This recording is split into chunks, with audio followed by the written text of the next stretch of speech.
Hi, this is On Imagination. Welcome to the ethical asshole. I am your host, the salty bitch. This is now news, history, today. So this podcast is not a conspiracy. And I'm sitting here taking a shower, having my epiphanies and my thoughts, and it dawns on me. I'm sitting here going, what the fuck did Socrates do wrong? Because he's talking about the archetype. And everyone's going, oh, the archetype is God and there's a deity. And he does this whole argument in philosophy where Socrates talks about polytheism versus monotheism. And then he logically proves that we all need monotheism and not polytheism because of the whole perfect argument. And then we all sit there and go, oh, we need a God archetype. So then we get a God, and we put the God on a pedestal, and then we all try and be like the God. Except this is flawed because you have not yet achieved the first archetype. The God is the second archetype. The God is the fucking second archetype. If you haven't gotten to the first archetype, oh, that's a big jump. You're not going to make it, guys. And Socrates should have known this. And I'm going, what the fuck? So I'll tell you what the philosophers did. I love the fucking Greek philosophers. But there is one major flaw in everything that they did. They decided to do oral tradition for part one. They decided to do all of oral tradition for part one, and then they wrote down part two. So everyone's sitting here going, hey, philosophy, but that's part two. So you all read it wrong. And I did part one because I did philosophy. So when you do philosophy, you have to do philosophy, or you can read about it. Everybody else read about it. That's like picking up a book and deciding to read the back of the blurb and then going, I read the book. No, you fucking didn't. Open the book. Do the book. So I did philosophy, whereas everybody else didn't. To do philosophy, you have to go through all the academic disciplines in the right order of operations, following existentialism and applying part two philosophy to part one. Part one is walking your ass through all the academic disciplines in order. It starts with music. And then after music, song, dance, you move into art. After you paint and you draw and you do sculpting. Now, while you're doing art and painting and sculpting, you're theorizing on existentialism. This is very important. You've got to think existentialism while you compose. Really important. So while you're sitting here choosing which notes to put where, you're thinking about life, the universe, and everything. Really fucking important. This is philosophy. And then you get into painting and sculpting and drawing, and you're doing perspectives, and you're studying the science of perspectives while you're analyzing if you even matter. This is important. And then after that, you get into theater and stage. And while you're doing theater and stage, and you're quoting Shakespeare and Euphrates and Euclid, and I'm going to get this, Aristophanes. So while you're quoting Aristophanes and while you're doing Homer on stage and Shakespeare, you're thinking about what is in a name, Shakespeare? What is in a name? And you're doing existentialism with the theater and the stage. That's really, really important. And then you move on to reading and writing, and you start writing down your analyze and your thoughts. And as you write, you're writing, who am I? What am I? You see why this is relevant suddenly. It completely changes the way you look at the academic disciplines. So that by the time you're 8 years old, you're writing your own books because you're thinking.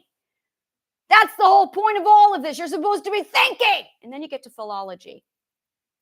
Philology is a gorgeous word. Google it. So I'm sitting here with philology. And I'm studying where words come from, how they're developed, what a prefix is and a suffix, and how they build and how they compound. Now, I've already studied sequence and how evolution occurs and how things progress because, I studied music while I'm going, who am I? So now here I am studying philology while I'm also analyzing the articulation and the science of word. And then enters logic, the common denominator of all of this, which is why the disciplines end with ology, because it's a common denominator, because it comes from the point of origin, because it's all logic. So I'm sitting here studying all of this shit for 30 plus years.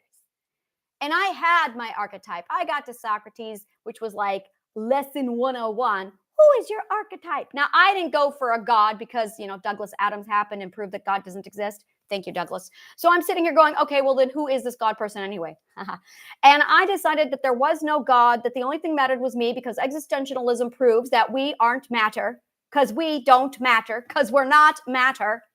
So I had no ego. Thank you, Socrates. And then I decided, you know what? I'm going to build one. So I built my own archetype. I chose Abigail Adams. That's what I chose. I chose Abigail Adams and Booker T. Washington. And I crammed those people together. And I went, that's who I'm going to be when I grow up. Abigail Adams and Booker T. Washington. And then I found Freddie Mercury and threw him in here as well, because why not? So I got all these gorgeous people together. And that was my archetype. This is who I was going to be, because I didn't believe in a God. So I wasn't going, oh my God, I got to be like God. No, I'm going to be like this because I can attain this.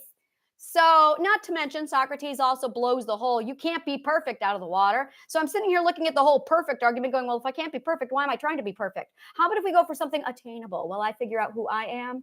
No pressure, So I decided to go little baby steps instead. In the meantime, everyone else is being told, because they only read the blurb of philosophy, oh, you know what? You need to set that bar high, guys. So I did my whole thing. I went through my learning journey of the discovered self, and I discovered who I am. And this is extraordinary because I never saw this coming. I'm like, whoa, this has happened. I obtained my goal. I am who I've always wanted to be. So I'm going, wow, I have no archetype because I am it. I have become. I thought, therefore I am. I'm glorious. I'm like, woo, I am the awesome bitch I've always wanted to be. Well, now what do I do? Now, this is the extraordinary part. As soon as I achieved my status of me, it's the me status. As soon as I achieved the status of me, I immediately walked into a point of, well, where's my momentum? Literally, my momentum was gone. I lost all momentum. I'm just sitting here at the point of comprehension going, well, I have no intuition anymore, because the intuition, so fun fact, when you are so fucking aligned with Mother Nature, your intuition goes away because you don't need it anymore. Your intuition is only felt when you aren't aligned to nature. So when you align to nature, your intuition gets really quiet. For a while, I thought I was broken, and I'm going, what the fuck is happening to my intuition? And I noticed every time I stepped just a little bit away from Mother Nature, it went, nope, all right, I'm back here again. And I played with that for a little bit, and then I realized, oh, intuition only works if I step away from the point of, so if I become just a little bit illogical, boom, it starts to wake up. So I'm like, wow, all right. So when you achieve your status of awesomeness, your intuition sleeps. Fun fact. So I had no intuition. I have no direction because I'm at the point of comprehension where I belong. And I have achieved my first archetype. And I'm going, well, I'm done. Now what do I do? And then it got bored real quick, which ironically is the first ethic. You have to achieve boredom. So I'm sitting here going, well, this is boring. I've got no momentum. I'm not supposed to go anywhere because I'm where I'm supposed to be. And I am who wow, what the fuck do I do? This is boring. I'm going to go play. But there's no one to play with right now, because everyone's healing. So I'm like, so I pondered. I was getting bored.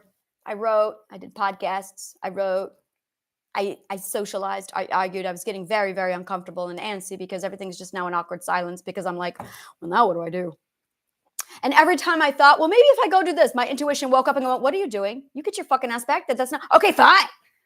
So I'm like, so what? I'm supposed to be here until I get downloads? I get downloads. Oh, now I'm supposed to write something. So I write I write. And it all gets out there. Well, I'm done. Now what do? You just wait. Oh, so we're back to this. So scientists have a thing. Our thing is you basically have periods of waiting. The period of waiting is when you're waiting for the download to occur. It's when you're waiting for the zone to hit you. That is when Mother Nature hijacks you and you become her little bitch. So there's like you serving Mother Nature and downloading all of her data. And then there's you are free to do whatever. It's like MASH. It's exactly like living in MASH, where boom, immediate, you have to be in the OR doing operations for 4 days. Okay, you're okay. Now you can do whatever. And you're just bored because you're just waiting for the next wave of patients that you don't want to come. It's a lot like that. It's exactly like that. So I've been living a lot like that, going, wow, it's so boring. And I'm like, okay, this is my life, because every time I step away from this, she's just like ringling ding ding, get your fucking ass back at the point of comprehension. So I'm like, what am I supposed to do? But because I'm where I'm supposed to be, she's not answering me. And everyone else is going, oh, well, you need to ask Mother Nature. Fuckers! I'm at the point of comprehension. There is no asking Mother Nature. You are Mother Nature when you are here. You got to figure out what you are. Because this is the second act, Vic, it's self-authority. So I'm sitting here going, well, now what the fuck am I supposed to do? So, and there's no momentum. And I'm just going, what the fuck? So I'm poking at my cognitive core, like, ding, ding, ding, ding, ding, because I'm bored. And I'm like, what the fuck am I supposed to be doing? So I'm going back over the old philosophy. I'm doing more research, because what the fuck am I going to be doing? And that is when I realize in the shower that Socrates was wrong. That you're not supposed to be using the God archetype then. You're supposed to do it as a second round. And I went, holy fucking shit. They literally cut out all of the foundation of philosophy, because they did that with oral tradition. Why the fuck would they do that? Why the fuck would they do? Christ did this, and he fucked that up too, because he's sitting there, oral tradition, and then everybody's trying to do this godlike thing again with philosophy part 2, and I'm going, but you haven't even mastered part 1. You can't become Christ if you can't even be a man. Booyah! If you don't even have man mastered, what makes you think you're going to get mastered being a god? Come on. It's called a sequence. 1 and then 2. So and all of them did this. They all decided to do oral tradition. Why? And then they walked it into. So I'm going, what the fuck? So that when the Roman Empire wiped out all the religions and then rewrote their own and then did whatever the fuck they wanted, we lost the oral tradition. So here I am, a philosophy student at 12 years old going, all right, well, the only thing I can really do is go inside the academic disciplines and do them in the order of operations. And all I had was my little encyclopedia book set that said, so this is the curriculum that Plato used. Music, song, dance, art. Why am I doing 9 epic poetries? Now I know, but at the time I didn't. So I was like, fine. All right. So I did all of those things in the right order of operations, because it was a sequence. And I figured all this shit out. And it's still been bothering me. Like, why would he have, like, Socrates' argument, which is really Plato, by the way, but Socrates' argument for the archetype has been one that I've revisited so many times because there's so many flaws in it. The first flaw is, why the fuck are you trying to aspire to perfect when we've already proven that perfect doesn't exist? You're good when you can outlogicize Socrates. So I'm sitting here looking at this going, dude. The other thing is, Socrates was coming from a point of view where I am. So he would have seen it differently, which is where I am now, looking at it going, dude. But he's still incorrect, because he failed. Dude, he failed to tell everybody, but before you do this, you need to make sure you master the man archetype first, which he doesn't even mention. So this was the day that I realized that I had surpassed Plato, is when I was finding flaws in Plato's work. And the first time I did it, it was a meek experience. It was like oh no, now what do I do?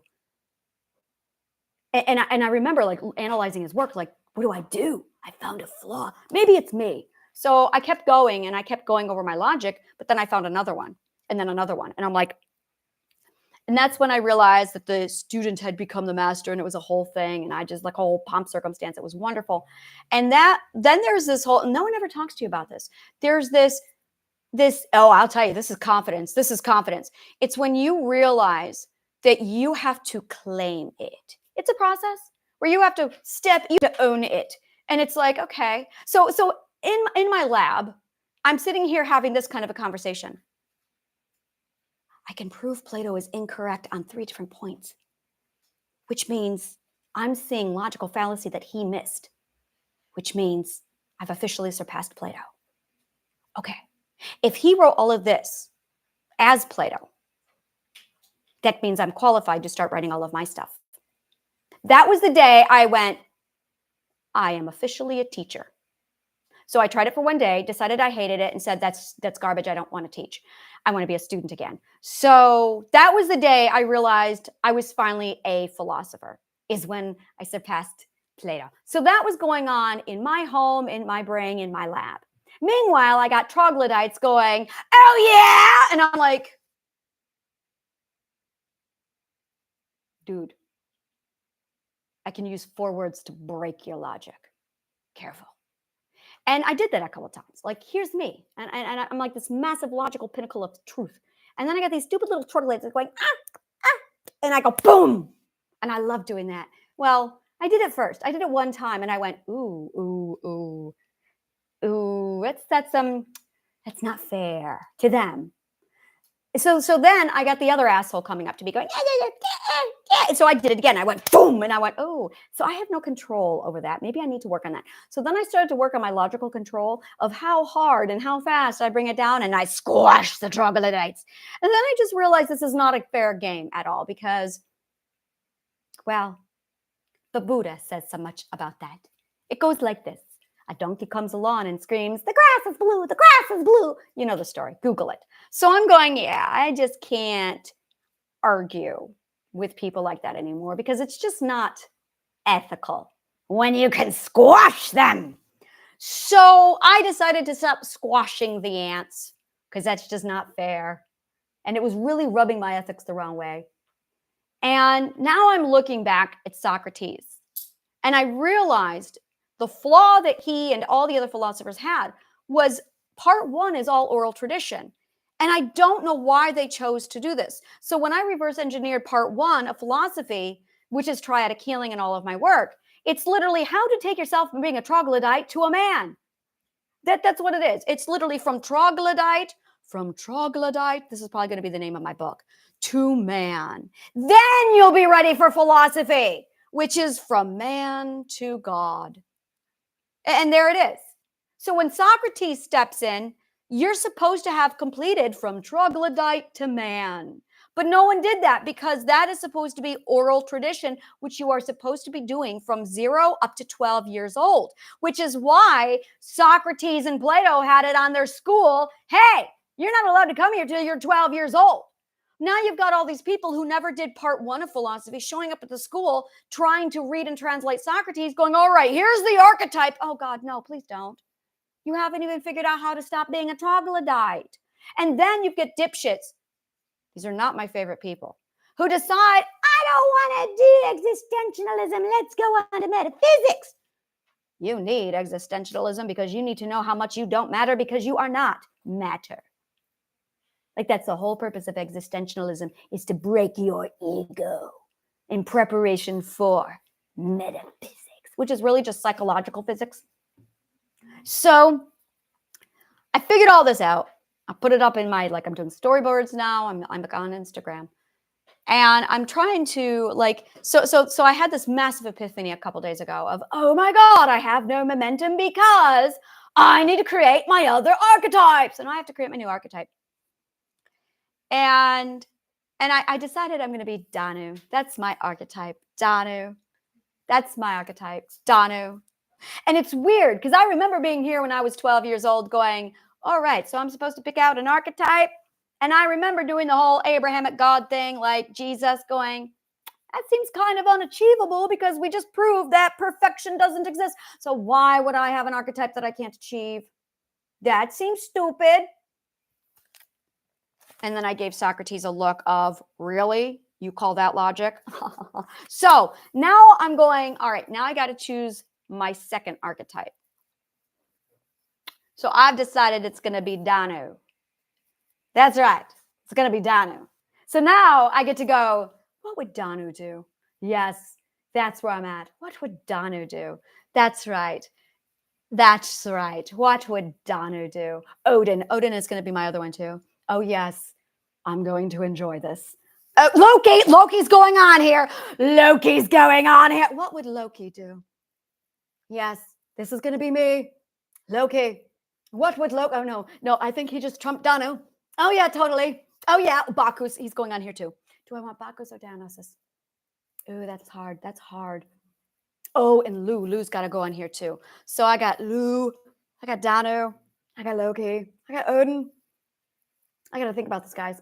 This is going to take some work. Do I want Bacchus or Dionysus? All right, let me look. I'm going to go with the Greek one, which I'm pretty sure. I'm not sure. That's why I'm looking it up. I can't remember. Dionysus. In Greek and Roman mythology, that is not helpful. Okay, Dionysus. So Dionysus, that is the Greek version. So I'm going to go Dionysus, Loki, Danu, Lu, Odin. Is there anyone else I want here? I was thinking about Freya. I'm on the fence with Freya. She does have cats. I'm going to put the Voluspa down because, I have to have the Voluspa down. I love the Voluspa. A lot of people don't know about the Voluspa. So when Odin goes along on his journey of wisdom, he goes to Mimir's well and he rips out his eyeball and he goes, here, Mimir, now please tell me the future. And he's like, oh, I'm not going to tell you the future. I'm going to tell you who will tell you the future. And Odin says, I gave you my eye for that. God, I love this part of the myth. I really do. That truly did happen according to the myths, is that Odin got to the Mimir's well to ask for wisdom. And he's not given wisdom. He's given directions. So he has to give his eye to Mimir's well in exchange for wisdom. And what do? I'll give you directions to the Voluspa. She's got the wisdom. You fucking asshole. It was probably Loki who steered him to Mimir's well. I bet you anything Loki did that. That's got Loki written all over it. And Loki's sitting there going, yeah. So Odin, with one eye now, goes to speak to the Voluspa. Voluspa is Old Norse for speak, which is spelled speak in volva, which is woman. So it's woman speak, So he goes to speak to the Voluspa. And she gives him the Voluspa, which translates also as the story the Voluspa tells about the end of the world. And that's where we get the Ragnarok from, is she depicts the Ragnarok inside of the Voluspa. You can Google all this shit. It's amazing shit. So I want to be her. I want to be the Voluspa. So that's it. So now I get to create my second archetype. I'm really going to do this my whole life. What would Loki do? What would Diana do here? What would Loki do? Loki, that's going to stick with me for a long time. What would Loki do? This is very exciting. So when you are building your archetype, you cannot build the God archetype until you get the man archetype down. And once you have achieved the man archetype, there's like a stage here. It's not fucking easy. You get the man archetype down. And you're basically are in this spiral where you're just dancing literally in a triangulation around your archetype. That's actually where you put the archetype, is it goes right in the dead center of the 12 ethics. So as you rotate your way around the 12 ethics, you're triangulating your position around your archetype. And that gets you in the spiral, tightens and tightens until it drops you and you become the archetype. So at the 36th level, you arrive at your archetype self. But you have another 12 ethics up to the 48th ethic now, where you're trying to normalize. I would say that is really all you're doing is, oh, see, now I understand. Oh, I figured out what the 5th round of ethics is for. So the 5th round of ethics is for you to start your journey now on the next archetype stage. I see. I was wondering what that was. I'm like, what am I supposed to be doing here? Because every round of ethics has a purpose. The first round is self-definition. Self-definition is the first round. The second round is self-defense. Oh, you learn how to defend what you just defined. Believe me, it's bloody. I call that the Valley of Shadow and Death. The 12 Trials of Hercules is the first one. The Valley of Shadow and Death is the second one. That's when you have to defend what you just defined. And then you have to refine it. I really love how that works. It's define, defend, refine. It's elegant. And when you refine it, that's what you're doing with the 3rd round. The 4th round, you're normalizing. You are familiarizing. We're going to call it just familiarizing, because you are so fucking disoriented because you've landed at the 12 ethics, well, at the point of comprehension, and you're going, whoa, so this is me, and this is who I am. And my intuition is now gone because I am aligned with the universe. I wonder what happens if I know. I'm not going to do that. So you learn to really integrate with nature. So it's you and nature, like you're learning how to integrate with her. Oh, it's really a thing. So you're familiarizing yourself. And you take about a full 12 rounds of ethics to familiarize yourself with this. And then you get to the 5th ethic. And it's interesting because it's really on the 5s. It's like from the 5th ethic to the 5th ethic, and then from the 5th ethic to the 5th. It's really bizarre because it's not, or it's the 8th ethic to the 8th ethic. It's not at all like from 1 to 1, because you're not consciously awake until the 5th or 6th ethic. You don't really get it until the 7th and 8th ethic. You're oblivious until the 8th. By the time you get to the 8th ethic, you're like, oh, I understand. I have just walked through the doors of existentialism. I am a maggot. Like that's literally where you are at the 7th and 8th ethic. You realize just how fucking small and insignificant you are. So You go through the fourth round and you're familiarizing yourself with the point of comprehension. And then when you get to the fifth round, and this is where you don't figure out what the fifth round is, you don't get to figure out what any of these rounds mean until you're at the very end. And I mean, you have to be anywhere from the 8th ethic to the 12th ethic before you get to realize what you're supposed to be looking for. It's really infuriating, just saying. So, well, for me anyway, because you guys you get a cheat sheet. I had to figure all this shit out on my own. So anyway, so when you go through the fifth round of all of this, you are redefining you are setting your next archetype. And that's it. You're asking the question of, okay, who am I going to be now? And what I know is this is going to be the next 5 fucking rounds. So on the 5th round, that's when I get to redo my archetype next. Oh yeah, hypothesis, because I don't have mathematical pattern yet, but I know how fucking predictable these things are, so I know it's going to come back around. It's wonderful. So I'm very excited. I'm very excited. So if this continues to go the way it is, then we're looking at every 5th round of 12 ethics. The 8th ethic, it will restart a new archetype phase. So, which means the first archetype phase is from troglodyte to man. From troglodyte to man. And then Jediology is the 2nd round. So this is Jediology. Oh, I'm so excited. I'm so excited. And it's weird because Jediology like closes the book and I can easily see how, okay, that's all Jediology. But really it's starting here and it's opening the book of, oh, look what I'm about to get into. I'm so excited. And I'm very, very eager. Oh, I'm so eager. I'm so eager. So, oh my God. And this is the best part. This is the best part. So the last time this was done, listen to me. The last time this was done was 1200 BCE up to approximately 4th century BCE. So we have not done this for a long time. And they didn't have social media back then. They didn't have the internet back then. You see where I'm getting. So Zarathustra does his work and he's like, oh my God, I had an epiphany. Quick, go tell it on a mountain. And maybe 6 months later, he arrived with the news. And then everyone went, holy fucking shit, this is amazing. Quick, go tell it on a mountain. And 3 years later, they may have had 50 students. We have social media, people. So I can go, so this is me telling it on a mountain. Booyah! 30 seconds later, the world has it. I love being alive today. I'm just saying, I am relishing our era. I hereby deem this the age of authenticity. You thought I was going to say Aquarius, weren't you? The age of authenticity. Because it's when we all stop bullshitting ourselves. That's right. When the bullshit ends, boom. I can see it now. We're all going to stand there. There's going to be like a gate, and there's going to be a little dude.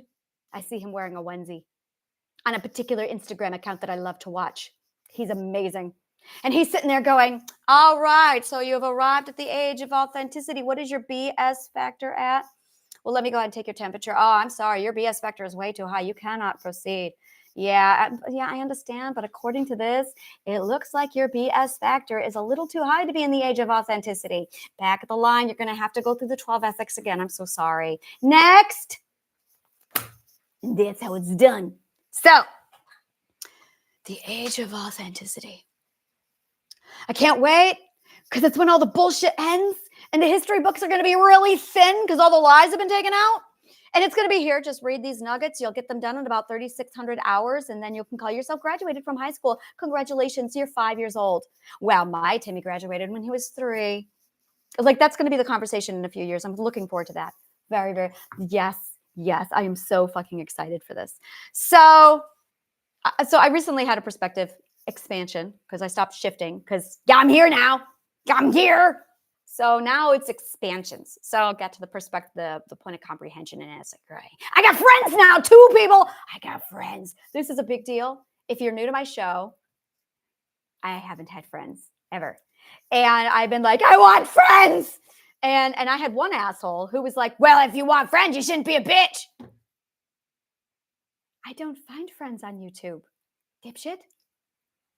Like, that's not where you pick up friends. You don't pick up friends on social media. That's not where you pick up friends.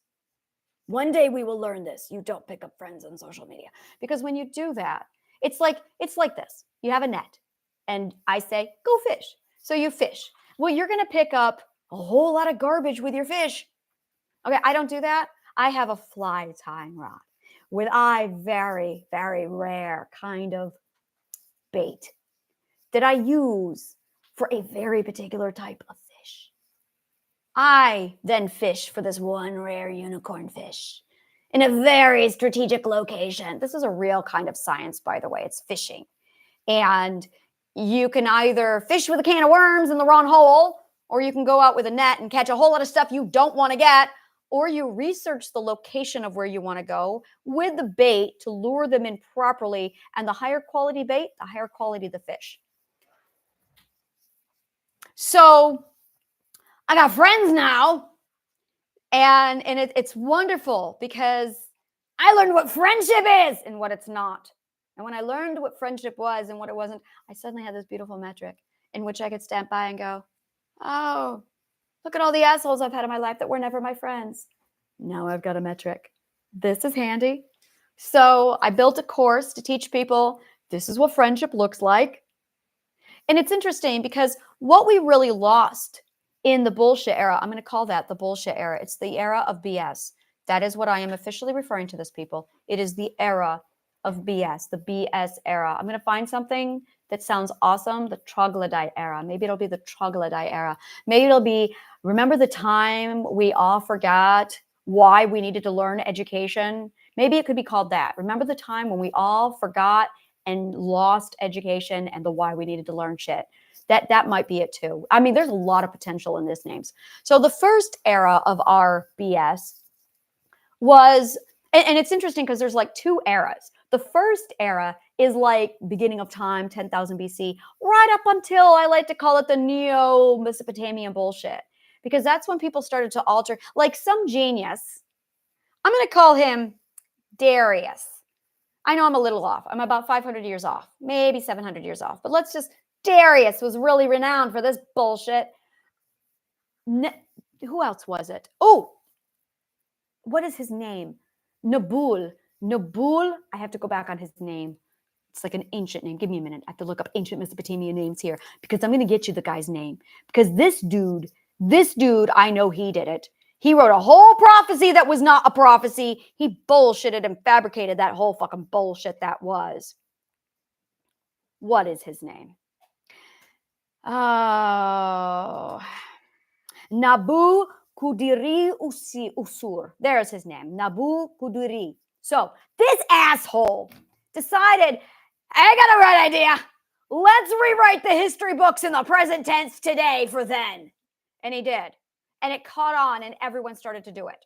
So everyone thought it was a really great idea to start rewriting the past history books to reflect what we wanted then, now. And it really fucked everything up. And this literally was a trend that started around 1200 BCE. And it really took off around 500 BCE by some dumb fuck named Darius. And then it didn't take off then. Then it was weaponized by the Roman Empire around the 4th century BCE. Actually, they weaponized it between the 1st century BCE up to the 4th century CE. That's when they weaponized this fucking bullshit. And we've been under that suppression since. So then I came along and said, I have a mathematical formula for lying. I do. I have a mathematical formula for lying. So when I read the history books, I see a mathematical pattern that goes, boink, a lie. Look at that! A few religions are fiction because it's in the math. So that was interesting. Really interesting. Because then I started to go through all of history and go, look at that. My mathematical pattern of lying is popping up all over the place, specifically around this asshole by the name of Nabukuduri Usur. And Darius! Oh, yeah. His name lit up like a red turkey. Like all over the fucking place. Red turkeys. I go, yeah. Fucking liar. So when I started to remove the lies, history is really different. Really different. That got interesting. I'm like, all right. So then I started connecting all of the dots, putting it all back together again. And then I like all of it just started to make so much more sense. I'm like, oh, amazing. It was just absolutely amazing. So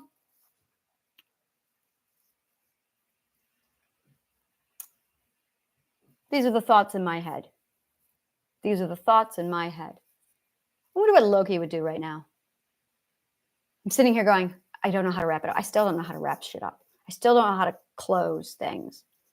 I still have no idea how to close shit. So when I'm done with one of my rants, I got to script this out, but I don't want to script it. I want it to be an authentic close.